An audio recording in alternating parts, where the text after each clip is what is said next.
2023년이 이제 몇 시간 전에 시작이 되었습니다. 이제 우리는 2023년에 지금 11시간째를 지내고 있습니다. 기분이 어떠신가요?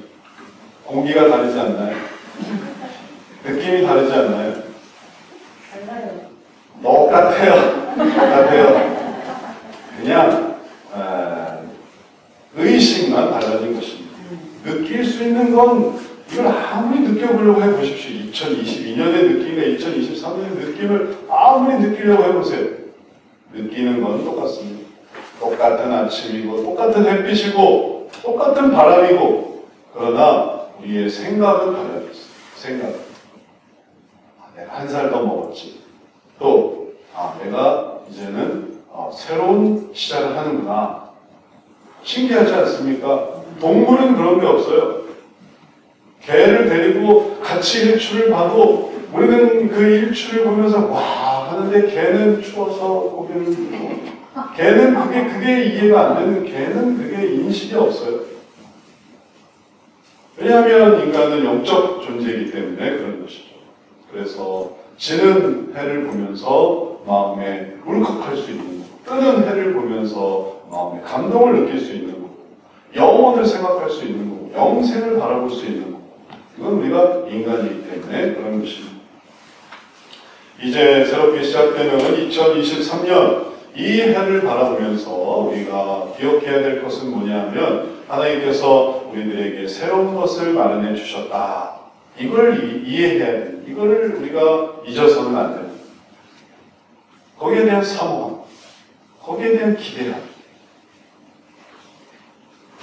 오늘 우리 청년부와 함께 이제 자원하는 사람들, 이게 좀 힘든 여정이라 자원하는 사람들과 함께 이제 남산에 올라갔다 왔는데, 가보니까 사람들이 줄을 쫙 서 있는 거예요. 그래서 일단 서보자. 일단 줄 서보자. 그게 뭔지 모르겠지만 뭔가 사람들이 기대하고 있어. 뭔가 사람들이 기다리고 있어. 뭔가 거기에 열의가 있어. 그래서 일단 서서 일단 물어봤어요. 이게 뭐 하는 줄이에요? 그랬더니 비비고에서 나온 신상품, 비비고 설렁탕, 그거 나눠주는 시간이에요. 그래서 일단 받았죠. 알아보자 하는 거는 사람들이 줄을 서는데 신기하게 느껴진다는 겁니다. 저 사람들은 왜 저기에 줄을 서지? 왜 저기에 목을 묻지? 왜 저기에 관심을 갖지? 하나님께서 하시려고 하는 일에 우리가 관심이 없고 또 감흥이 없고, 그리고 거기에 대해서 전혀 무감각하다면 하나님이 하시는 일, 하나님이 하시는 그 선물과 열매와 그리고 많은 결실들도 역시 우리 알 바가 아닌 거죠. 그래서 거기서 그 비비고 그걸 나눠주는데 줄 쓴 사람만 나눠주지 지나가는 사람 붙들고 막 이렇게 던지고 그러지 않습니다. 줄 쓰는 사람만 그걸 받는 거예요. 우리도 그래서 2개나 받았어요. 좀 짐이 되긴 했지만, 가지고 오느라 짐이 되긴 했지만, 하여튼 받긴 받았어요. 먹어보면 알겠죠. 이게 짐이었는지 아니면 같이 있는 것이었는지. 하나님께서 주고 싶고자 하시는 것도 우리가 소망을 갖고 나아갈 때 우리가 누릴 수 있는 거지. 안 그러면 나중에 그것도 귀찮아요. 하나님이 내게 주시는 직분도 귀찮아요. 하나님이 내게 주시는 위치도 귀찮아요. 하나님이 내게 주시는 사명도 귀찮고, 하나님이 내게 주시는 돈도 귀찮아요. 건강도 귀찮아요. 여행도 귀찮아요. 다 귀찮아요. 다 아무것도 내가 바라는 게 아니라. 평양감사도 저 실은 그만이라 속담이 있지 않습니까? 아무리 귀한 일을 해준다 하더라도, 사장을 시켜준다 하더라도 난 머리 아파요, 난 싫어요. 뭘로 세워준다 하더라도 내가 그것을 준비하지 않으면 도망가게 되어 있습니다. 하나님께 대해서 우리가 사모하고 또 이 해를 하나님께서 어떻게 이루실 것인가 기대하고자 할 때에 오늘 말씀이 우리들에게 은혜가 있습니다. 오늘 이제 우리가 이 해 첫 1월부터 보고자 하는 말씀은 스바냐입니다.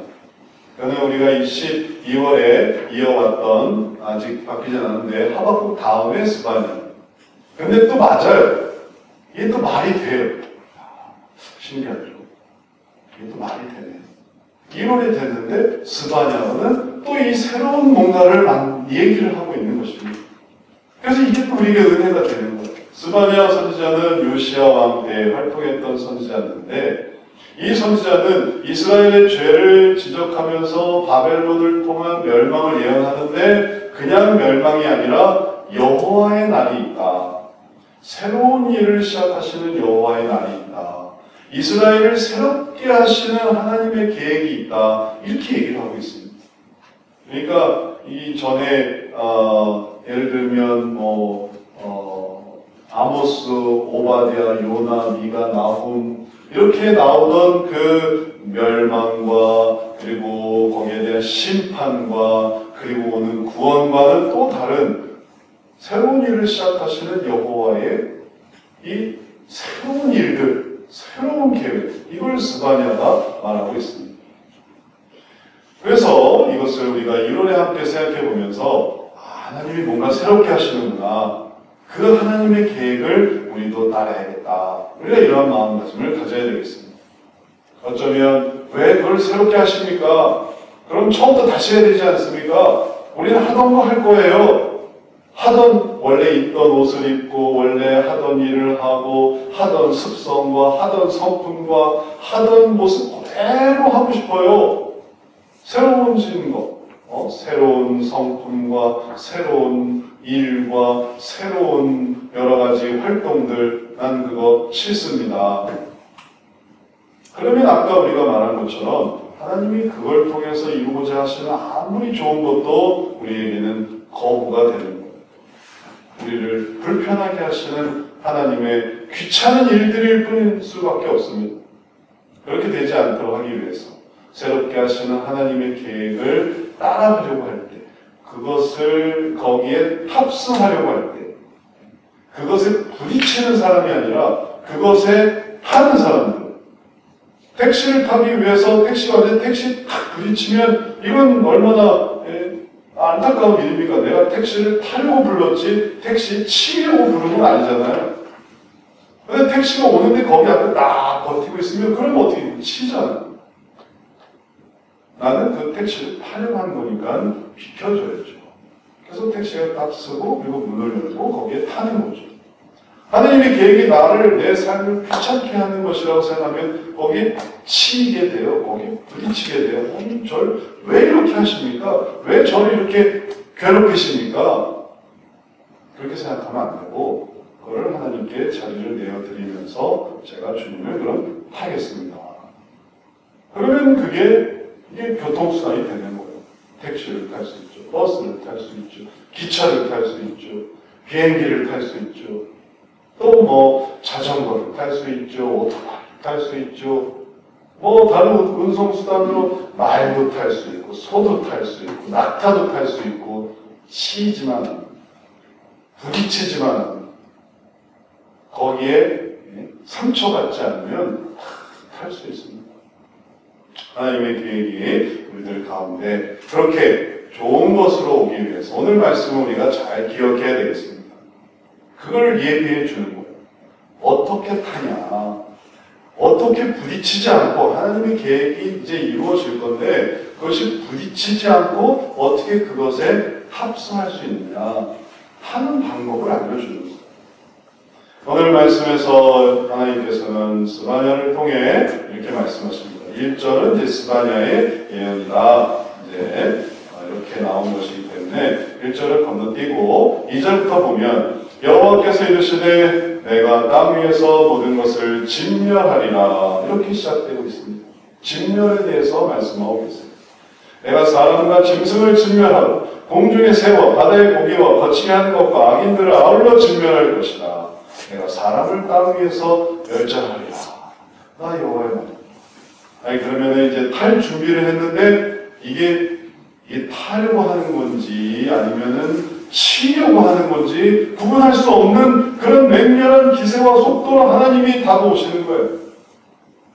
스바냐 1장 거의 1절부터 시작되는 거예요. 1절은 스바냐의 예언이다 이 말이니까 2절부터 시작되는 건 하나님이 다 멸절하신다는 거 아닙니까?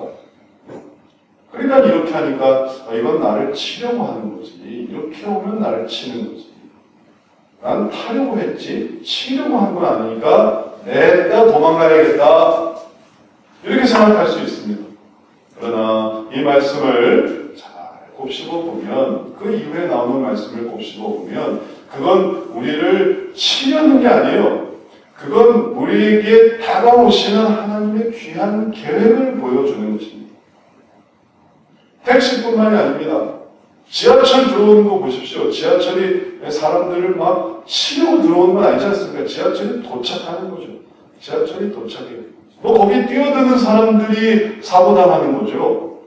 지하철에 뛰어드는, 지금은 안전문이 있지만 외국에는 아직도 안전문이 없어요. 그래서 안전문이 없는 뉴욕 지하철 이런 얘기 들어보면 우리도 옛날에 저랬구나. 그냥 밀면 그냥 갖다 부딪히는 거예요. 들어오는 전동차에.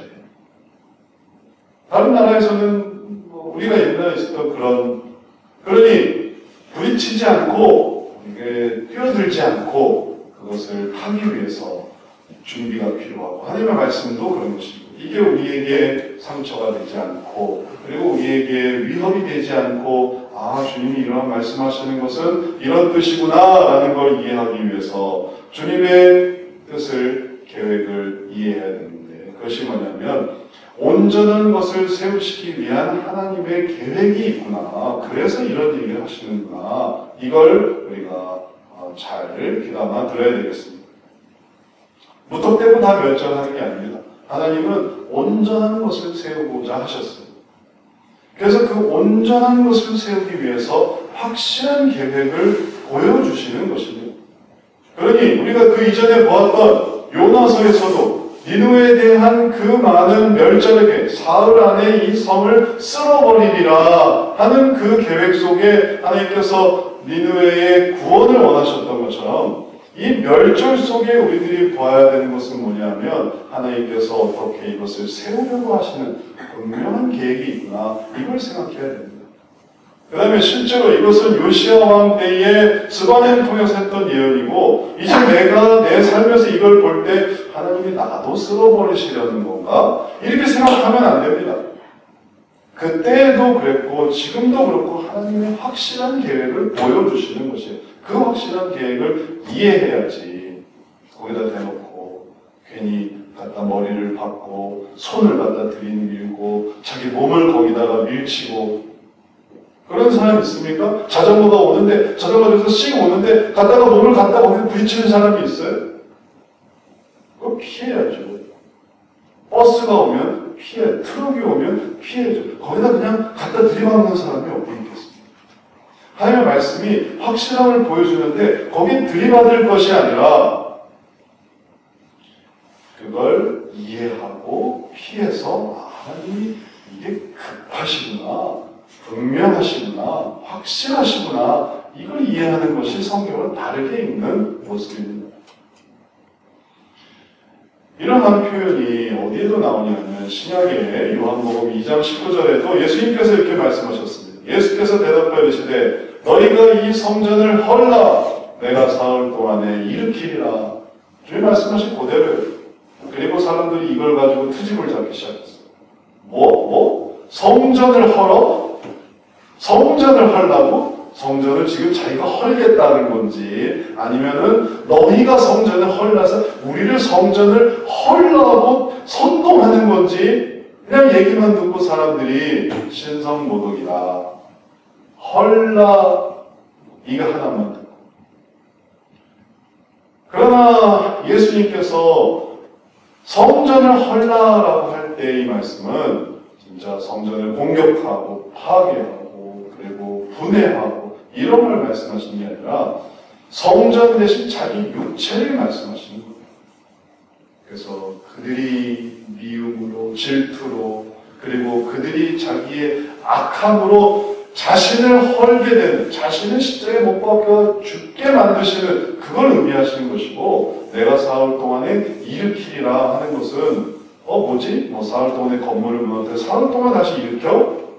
마술사인가? 이게 아니고 자기의 육체가 죽었다가 사흘 만에 다시 살아나는 것을 보여주시는 것입니다.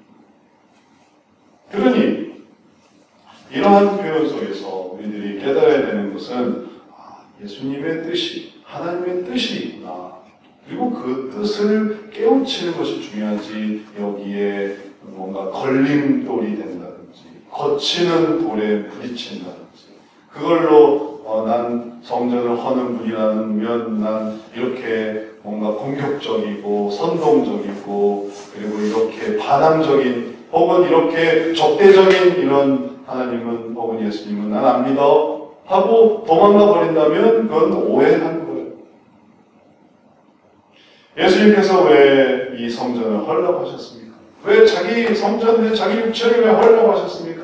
그 본질 속에 있는 말씀의 의미가 무엇입니까? 죄값 때문에 죄값을 치러주신다는 것이에요. 그래서 사실 이 말씀은 너무너무 귀한 거예요.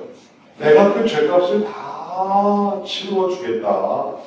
그걸 말씀해 주신 것이죠. 그리고 그것이 왜 갑자기 죄값을 치르신다는 거지? 왜 갑자기 성전하려고 하는 거지? 사람들이 뭐라고 질문했냐면 당신이 선지자의 표정을 보여주십시오 라고 요구를 했어요. 당신이 하나님으로부터 온 증거가 무엇입니까?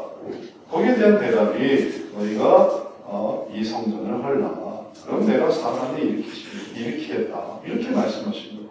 그건 바로 주님께서 이 세상에 대속제물로 오신 하나님의 아들이심을 설명하신 거예요. 그걸 하실 수 있는, 세우실 수 있는 하나님의 아들, 그리고 그것을 위해 죽으실 수 있는 구속자이신 하나님의 아들. 그러니 이거보다 더 큰 표적이 어디 있습니까? 와서 먹고 마시고 놀고 그리고 또는 뭔가 능력만 행하고 혹은 이 세상에 위력을 행사하는 그런 분이 아니고 우리의 죄 문제를 해결해 주시는 분이셨던 것입니다. 그러니 이것이 바로 구원의 표적이었습니다.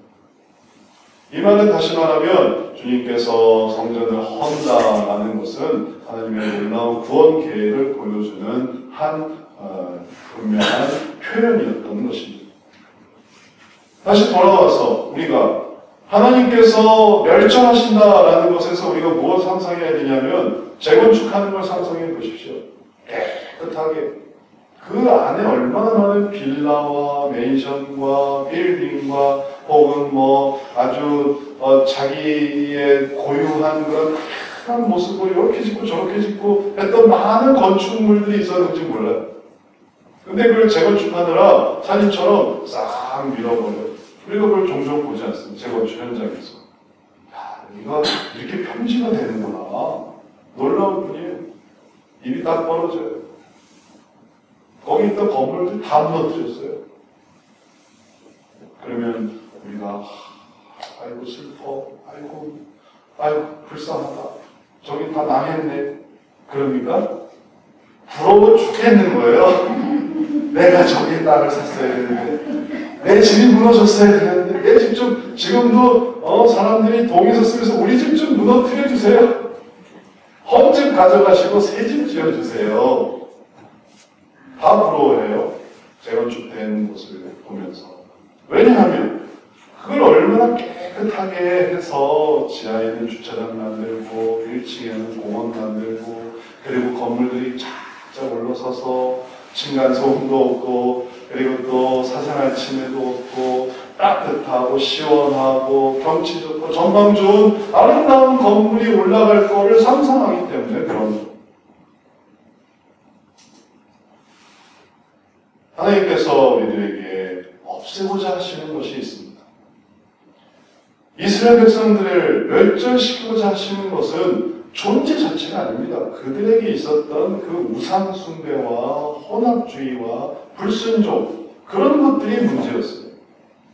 그러니 하나님께 경배하면서 말감을 경배하고 하나님을 경배하고 돌아서서 바알에게 충성하고 그러니 하나님께서 경배를 받는 게 이게 달가운 일이 아닙니다.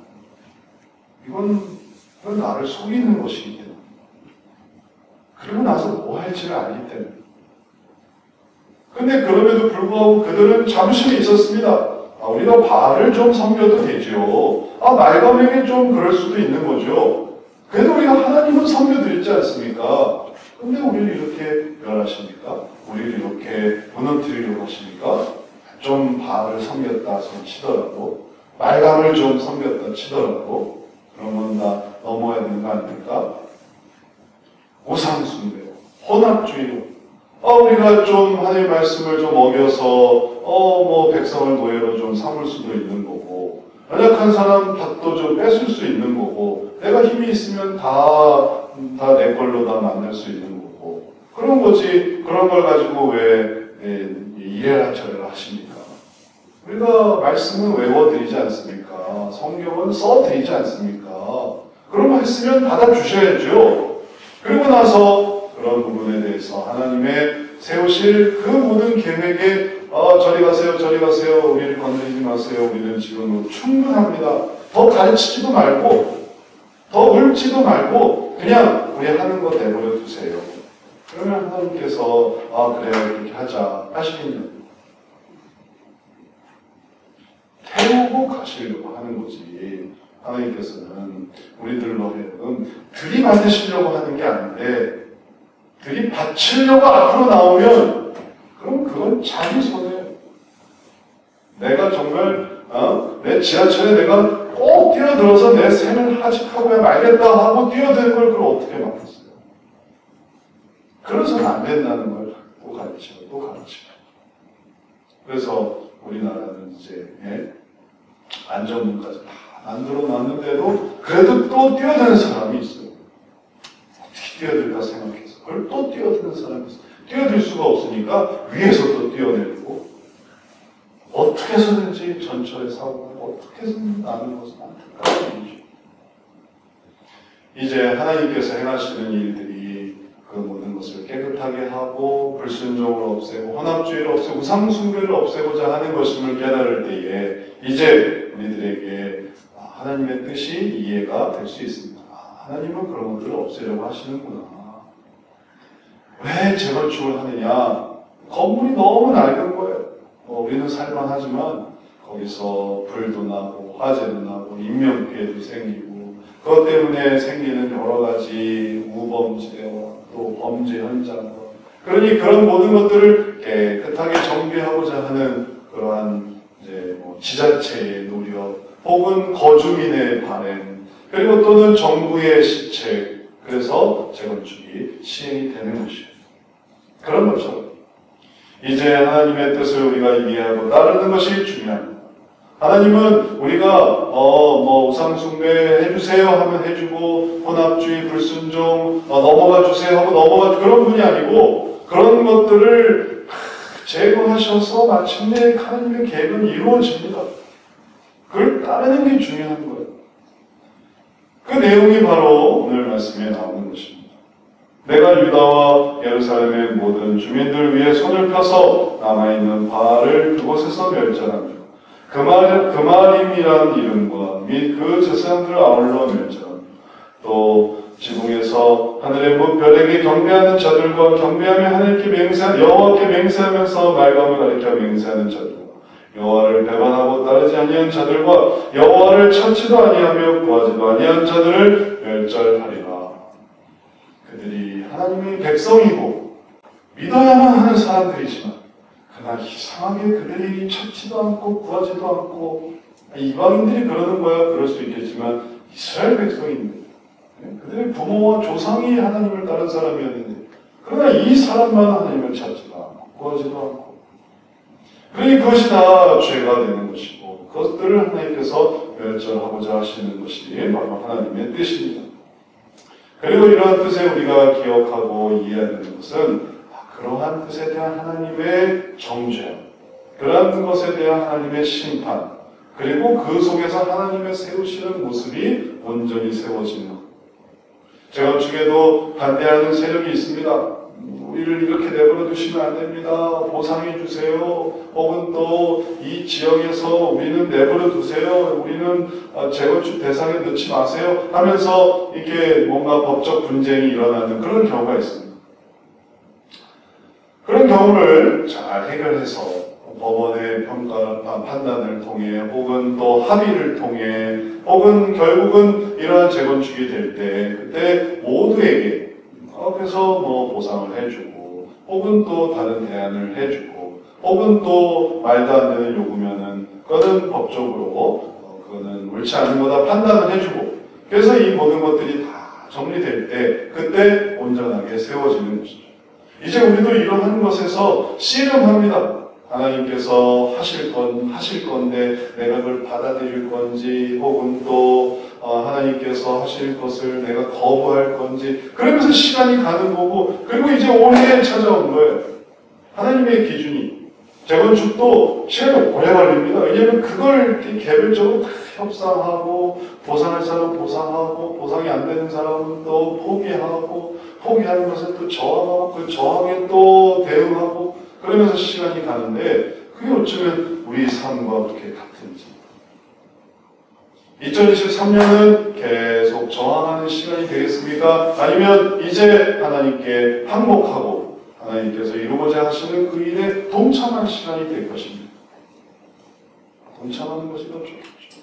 그럴 때 우리에게 하나님께서 보여주시고자 하시는 것은 하나님께서 이렇게 행하실 것이고 이런 놀라운 마스터 플랜이 있구나를 계속 보는 것입니다. 아니면 우리를 억울하게 혹은 또 비참하게 혹은 우리를 아주 낮은 그러한 신분으로 전락시키려고 하시는 분이 아닙니다. 오히려 이런 것들을 다 깨끗하게 하셔서 우리를 귀한 사람, 우리를 에스더와 같은 사람, 우리를 다니엘과 같은 사람, 우리를 스바냐와 같은 사람으로 하나님께서 계속 올려주려고 하시는 거예요. 그걸 하나님 안에서 우리가 깨닫고 나아갈 때 하나님이 이런 것들을 행하시겠구나. 좋은 분이구나. 은혜로운 분이구나. 그걸 이해하고 이제 그것에 연합하려고 할 때 마침내 그 계획에 합성하는 것입니다. 그 계획에 승차가 완료되는 것이에요. 그리고 자리를 잡고 자 이제 들어왔으니 하나님의 일들에 내가 동참해야지. 밖에 있을 때는 그렇게 안 들어오겠다고 거부하고 또 저항하고 혹은 그것에 대해서 혹은 다른 생각을 하던 다른 차편을 알아보는 사람이었지만 다른 길 없습니까? 다른 길 없습니까? 하나님의 길을 앞두고도 계속 다른 길을 찾는 거예요. 다른 길. 그러나 마침내 모든 게 없다는 걸 깨닫고 비로소 탁 앉아서 안전벨트 탁 하고 창문 딱 닫고 이젠 이 길밖에 없네 하면 하나님의 놀라운 여정이 시작이 됩니다. 우리를 변화시키십니다. 이 한 해가 우리들에게 너무너무 귀한 일이기 때문에 이제 그 단계를 위해서 우리가 해야 될 것이 무엇인가 하면 하나님의 이러한 가장 선하신 일을 위해서 인간의 가장 악한 일을 내려놓아야만 합니다. 하나님께서 내 나라 하는 거를 내어드려요. 너의 우상, 그걸 내어드려야 됩니다. 기드온이 미디안을 이기고 그리고 기드온의 300명의 용사와 함께 그 모든 일들을 해나가기 전에 하나님께서 원하셨던 건 뭐냐면 네 아비의 우상을 내놔. 네 아비의 우상을 나한테 내놔라. 근데 기드온이 그걸 내놨어요. 왜요? 그걸 내놓고 하나님의 승리를 얻은 것이기 때문에 미디안에게 괴롭혔고 괴롭힘을 당했고 압제당했고 고통당했던 그걸 해결하기 위해서 자기의 그걸 내놓았어요. 그걸 내놓지 않고서는 이 미디안에서의 승리를 장담할 수 없었어요. 그러니 그걸 내놓았던 것입니다. 그리고 그것은 우리들에게도 마찬가지입니다. 2023년에 우리가 하나님 앞에 그 계획을 이해하고 하나님께서 이제 차표를 내달라는 거죠. 차표를 내달라는 승차권을 보여달라는 것처럼 승차권을 보여달라는 비용을 지불하라는 것처럼 비용을 지불해야 돼요. 그럼 거기까지 데려다 준다는 하나님의 계획에 우리가 동참해야 됩니다. 그래서 때로 우리들에게 넌 좀 잠을 줄여야 되겠다. 잠을 내놔라. 그럼 잠을 내드려야 돼요. 너는 성격 좀 내놔라. 성격만 내놓으면 참 너를 통해서 이루어지겠다. 그럼 성격을 내드려야 돼요. 내 성격은 못 내어드리는데 아니요. 성격을 내요. 네 취미 활동이 문제야. 네 취미 활동. 그런 취미 활동 있지 않습니까? 우상숭배에 관한 취미 활동, 불순종에 관한 취미 활동. 그러면 그거를 이건 못 내어드립니다. 제가 이거 하면서 다른 것도 하는 거지. 이거 내어드릴 수 없습니다. 아니요. 그것도 내어드려야 됩니다. 왜 그럴까요? 지금까지 우리가 얘기하지 않습니까? 하나님은 우리가 변화되기를 원하시는 거고, 그게 우상숭배와 관련되고 혼합주의와 관련되고 불순종과 관련되고, 그렇기 때문에 그걸 내어드릴 때 비로소 깨끗해지는 거예요. 어떤 사건이 있었는데 미국에 어떤 농구 선수가 있었어요. 키 큰 여자 농구 선수인데, 이 농구 선수가 러시아에 이제 운동을 하러 갔다가 구속됐어요. 미국의 농구 선수. 러시아에서 운동을 하고 구속됐어요. 구속된 이유가 뭐였냐면 마약을 들고 갔어요.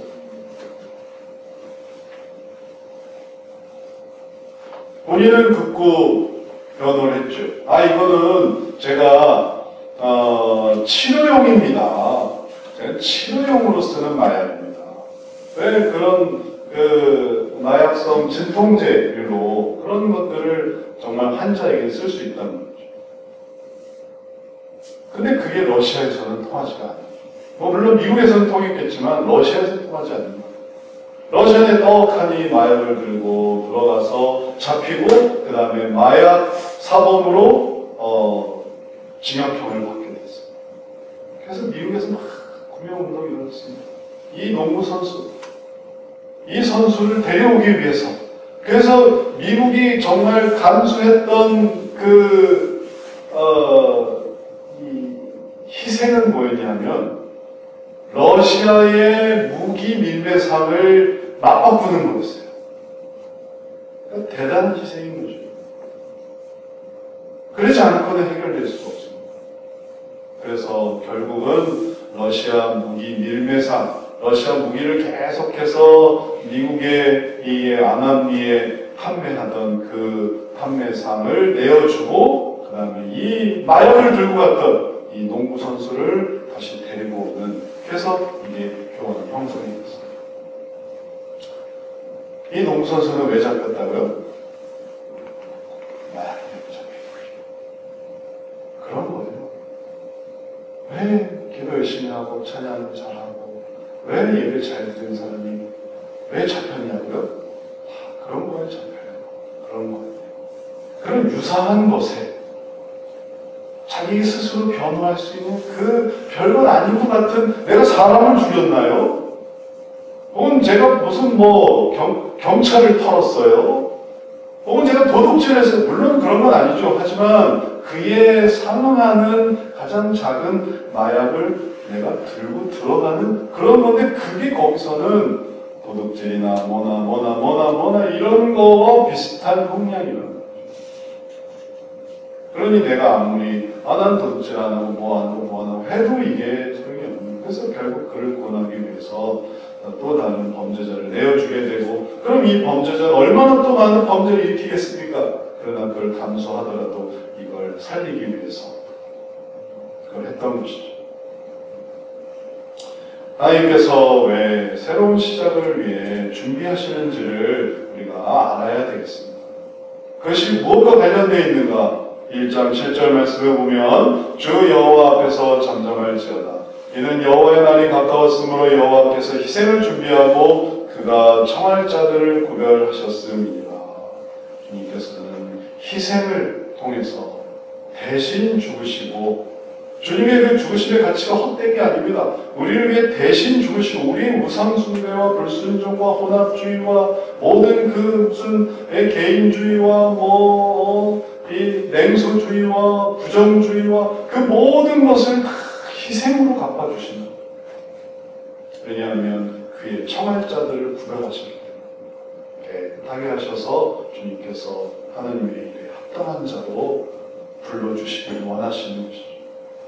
그러기 위해서는 바탕이, 본분이 혹은 분위기가 깨끗해야만 이게 되어지기 때문에 하나님의 뜻이 이렇게 이루어지는 것이고, 그래서 하나님의 계획은 온전하십니다.